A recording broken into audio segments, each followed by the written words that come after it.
Hi, this is your professor, Dr. Mills. Before we begin the study of world music, we need to acquaint ourselves with some philosophical and practical reasons to do so. The first few chapters of your book will give you the tools for learning about music and culture as we travel from place to place. But ultimately, it's your own appreciation of the musics we study. That is what will depend on your individual interest and motivation. The readings in the book are your primary resource, but these lectures are meant to highlight key ideas and hopefully add some new information you might not find in the book. If you have questions about the material, first review what you've read in the book, and then send your query to me or to your classmates in a discussion. Enjoy!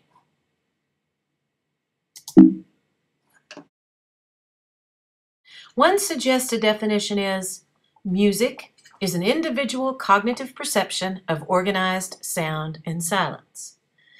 So we perceive a sound, and then we have individually interpretations of those sounds as being organized in a way that we might recognize as music. Otherwise, it sounds like noise. But the beauty of learning about world music is that recognizing that our cultural background has actually determined this cognitive perspective. So this means we can hear a sound we actually consider noise and recognize that from a different cultural perspective to those sounds that we may interpret as music. The basic credo of ethnomusicology is that music is universal, not a universal language. And this basically sums up our previous discussion. Meaning in music is individually interpreted and culturally relative. When the Olympics come around again, watch the victors of a composition or a competition on the podium. When the gold medalist national anthem is played, do they react differently than the silver and the bronze medalists? Oftentimes the sound of their own national anthem will hit the winner, and you'll start seeing tears of joy, whereas the others, who are certainly happy, will usually not feel that same sense of emotion, not just because they got second or third place. The music holds a different cultural meaning for a native versus a non-native of the represented culture. Throughout this course, we'll study a variety of traditions that you may often interpret as music, and other times you're going to say, that's noise. But our underlying objective is really to appreciate the cultural perspective of all the people who create these sounds so that we have a better understanding of what that music means to them. Ethnocentrism is a dirty word in cultural studies, but it doesn't have to be, because in fact, we are all ethnocentric. It's unavoidable. Being aware of our cultural biases is our important first step toward appreciating someone else's perspective.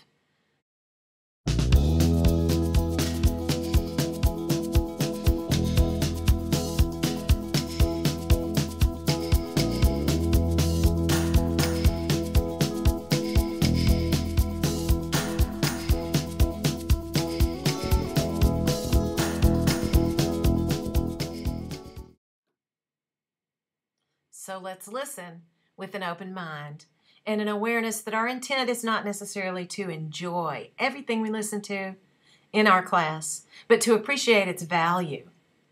Finally, this is important, review the discussion of folk music versus classical music in your book, and also popular music. For the most part, we'll be examining traditions considered either folk or classical, but we'll also touch on a few popular traditions, such as reggae music from Jamaica, for example. Many folk traditions or classical traditions were once popular music of a region. But today, we categorize popular music primarily associated with music business and mass media. Folk music is generally learned through what the scholars call informal means, like jamming at the Jones House, but classical music requires years of formal training.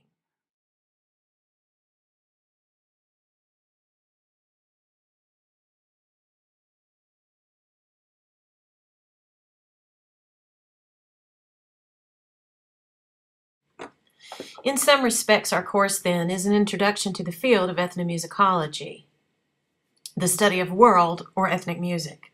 All music, of course, is of the world, so we could just as easily say musicology.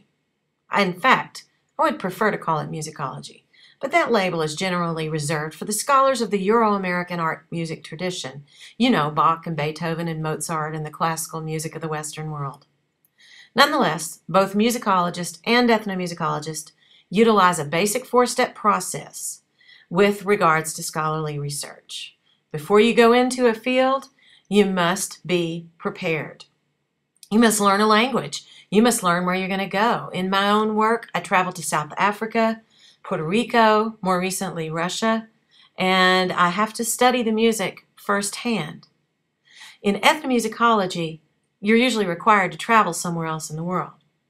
In musicology, their field work is more often in the library, searching for empirical evidence, such as a book or a manuscript, that can be used to support their research. I really promote the use of both of these fields to do your field work. And once your data is collected, then the researcher analyzes and interprets his or her finding and shares it with others. That's the act of dissemination.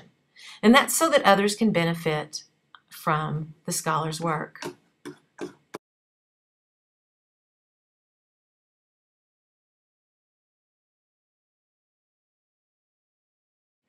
Well, to sum up, ethnomusicologists and world music instructors like myself, we will stress that all music is equal, but it's different.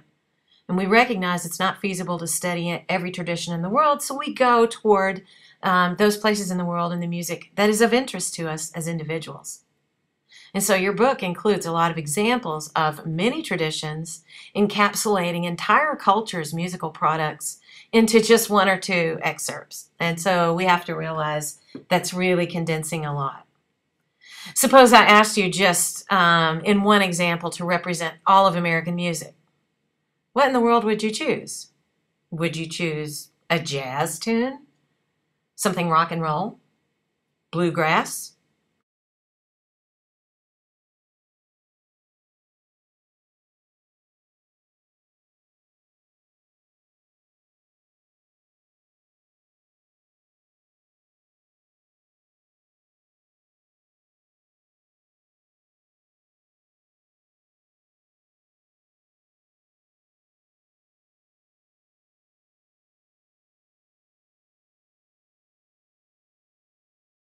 Segments in each chapter.